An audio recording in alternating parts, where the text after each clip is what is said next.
Hello, Martha. Thank you so much for being with us today. We really appreciate your time and we're really lucky to have you. And you are a really seasoned CMO. You have really strong experience building luxury brands. What is your secret sauce? How do you find that element of difference that allows you and your brands to command a premium? It is not easy. Like, where do you even start? Can you share some of your secrets with us? Of course. Well, first of all, thank you so much for having me, Cynthia. It's always a pleasure to see you and to be with you. And again, I'm very happy to be invited to this panel. As you know, in the categories that I've worked and we have worked, it's a very crowded market. So I think it's really important to create a unique proposition to start with consumer need, right? So making sure that the product or the service satisfies a consumer need, but also that it does it in a very distinctive and unique way. The more you create something that is unique and that satisfies that way in a distinctive way, the more power that you're going to have to also position your brand differently and your pricing different. How do you get your internal teams across the world, your agencies, to jump on your vision and to deliver that difference and that growth for the brands that you've managed? I think I always try to start with co-creating the vision with the team, right? I think making sure that everybody in the organization feels part of the vision and not impose a vision is really key, Cynthia, because again, when you build a vision and the mission of the brand cohesively, then I think the team feels part of it, right? And it's also about the ownership of that vision. I think it's really important to revise a mission statement or a vision and making sure that you, as a leader, get the team's input on the validation of that vision. And, it has to be sometimes revised to make sure that it's still relevant. I think the other aspect is also how do you translate that vision into very clear goals and KPIs.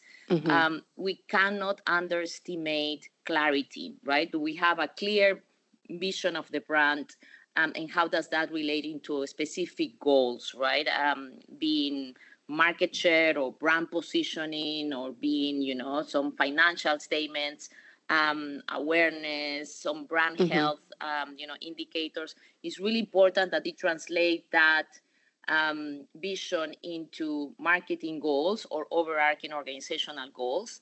And then that is translated into KPIs to really drive that clarity. And then we create a pathway on what are the key milestones to get to that vision, right? I mean, if we're talking about a specific brand ranking that we want for our brand to achieve, what are the milestones? And they could be product launches, they could be a marketing calendar, they could be market share goals, expansion into, opening China or going into e-commerce. Like, really, how do we translate that into specific goals for the brand and what is the pathway?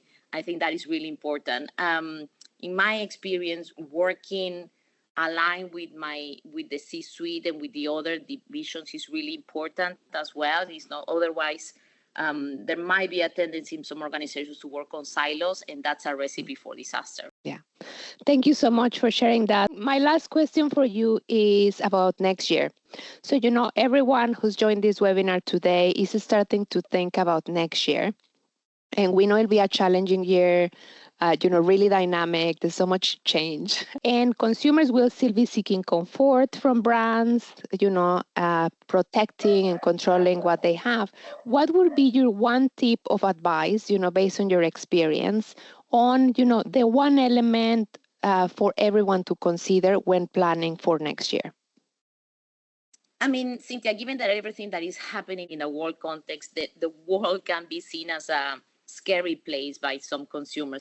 Trust is really, really key. Making sure that the brand is not only perceived, but that it is acting as a good global citizen is really, really important. Consumers today are really, really savvy and they can see through claims and hyperbole, statements. So I think it's really important in this context, more than ever, I will say, to really walk the talk. There's a lot of greenwashing in the marketplace sometimes. and consumers will be the first ones that will jump to call you on that. Don't default on that trust that consumers have, granted you is really important. And you do that by making sure that you deliver on the promise and that your promise is fundamentally based on value sharing with your consumers. Thank you so much, Martha. I think, what I'm taking away from this is, the distinctive element, these co-created paths to get to the success. And I love the global brand citizen element. What is your role as a brand? You become part of society, and so playing a sincere role there. So thank you so much, Martha, and good luck to everyone planning for 2025. Thank you. Thank you, Cynthia. My pleasure.